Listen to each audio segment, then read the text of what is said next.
எல்லோருக்கும் வணக்கம். நம்ம பாவேந்தர் பாரதிதாசன் எழுதிய பாண்டியன் பரிசு அப்படிங்கிற கதையை நம்ம கேட்டுக்கிட்டு இருக்கோம். இதுவரைக்கும் என்ன நடந்தது அப்படின்னா அரசி தன்னுடைய கணவன் இழந்துட்டாங்க. இழந்துட்டு அவங்க தொடர்ந்து நடந்து அரண்மனைக்குள்ள வரும்போது அவங்களுடைய அண்ணனான நரிக்கண்ணன் இந்த மாதிரி நான் எதுவுமே பண்ணல, நான் சொல்றதுக்கு முன்னாடி வேல் நாட்டு மன்னன் தான் படையெடுத்துட்டு வந்துட்டு இந்த மாதிரி கொண்டுட்டானே, இந்த மாதிரி ஒரு இழுக்கு எனக்கு வந்துருமே, நான் தான் இதுக்கெல்லாம் காரணம்னு சொல்லி ஊர் மக்கள் எல்லாம் பேசுவாங்களே, அதை தவிர பெரிய தண்டனை எனக்கு என்ன இருக்கு அப்படின்னு சொல்லி அவர் அழுது புரண்டுட்டு இருக்கும்போது கண்ணுக்கினியால் அதை கேட்கறாங்க. அதுக்கப்புறம் என்ன நடக்குது அப்படிங்கறத நம்ம பார்க்கலாம். இப்படி நரிக்கண்ணன் அழுதுகிட்டு இருக்கும்போது அந்த கரிய போர்வை போர்த்தின் அந்த உருவம் அப்படியே அந்த இடத்துக்கு வருது. அப்படி வந்த உடனே என்ன பண்ணுது அப்படின்னா நரிக்கண்ணன் கீழே அடுத்து நான் என்ன பண்ணணும் அப்படின்னு சொல்லி கேக்குது.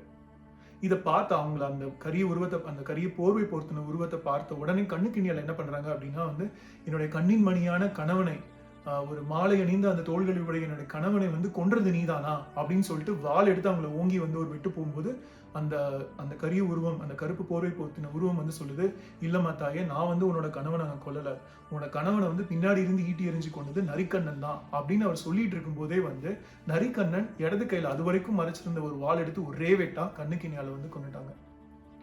கண்ணுக்கினியால் அதே இடத்துல கீழே விழுந்து துடிச்சு இறந்து போயிடுறாங்க.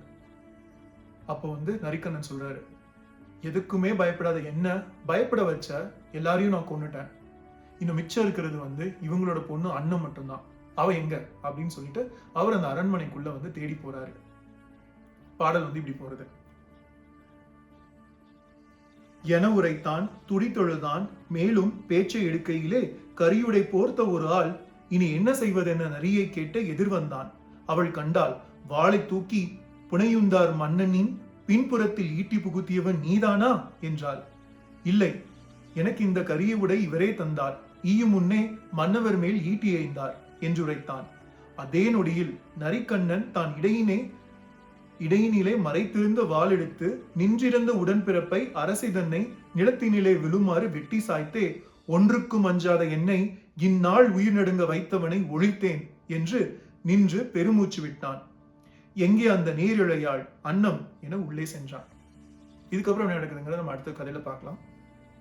மறக்காம லைக் பண்ணுங்க, ஷேர் பண்ணுங்க, சப்ஸ்கிரைப் பண்ணுங்க. வணக்கம்.